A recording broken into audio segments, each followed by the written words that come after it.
High guys, आज तपाईहरुलाई म एउटा कस्मेटिक सामान कसरी युज गर्ने अनि कुन टाइपमा युज गर्ने, कुन प्रब्लमहरु आएको कुरालाई युज गर्ने भनेर देखाउन गइरहेको छु।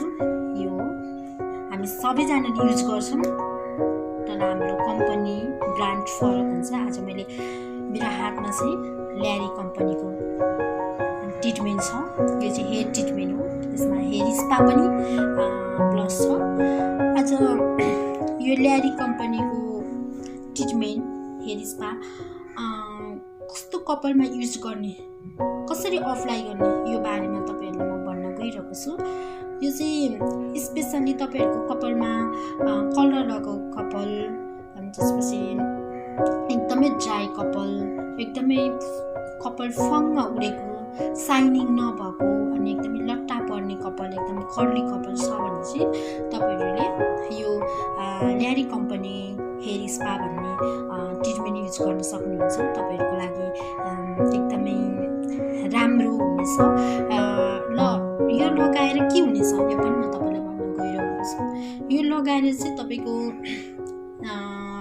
ड्राई कपाललाई ओइल बनाउनेछ, एकदम फङ्ग उडेको कपाललाई एकदम साइनिङ देखाउनेछ, तपाईको कर्ली कपाललाई एकदम सिल्की बनाउन हेल्प गर्नेछ यसले। अनि तपाईले कसरी अप्लाई गर्ने भन्ने विषयमा पनि भनिदिन्छु म। तपाईले नहुने स्याम्पू तपाईले जुनसुकै युज पनि गर्न सक्नुहुन्छ। स्याम्पूको जुन ब्रान्डको, जुन नामको तपाईले युज गर्दा पनि हुन्छ। अनि स्याम्पू तपाईले त्यसरी युज गरिसकेपछि यो ट्रिटमेन्ट लगाइदिनुस्। यो ट्रिटमेन्ट 25-30 सम्म तपाईले राख्नुपर्ने हुन्छ। 25-30 मिनेटसम्म तपाईले आफ्नो कपालमा राख्नु होला। अनि त्यसपछि पानी हालेर यसलाई पखाल्नु होला। तपाईले पानी हालेर पखाल्ने क्रममा पनि यसलाई धेरै स्याम्पू पखालेको स्टाइलले नपखाल्नु होला। अलिकति त्यसको ओइल अलिकति त्यो चिप्लो हुन्छ नि, त्यो चाहिँ राखेर तपाईले पखाल्नु होला। अनि त्यसपछि तपाईको कपाल एकपल्ट यो ल्यारी कम्पनीको ट्रिटमेन्ट युज गरेर हेर्नु, तपाईको कपालमा कति चेन्ज आउँछ। तपाईको प्रतिक्रियाहरू पनि दिनु होला, सल्लाह सुझाव एकदम ल्यारी कम्पनीको ट्रिटमेन्ट युज गरेर।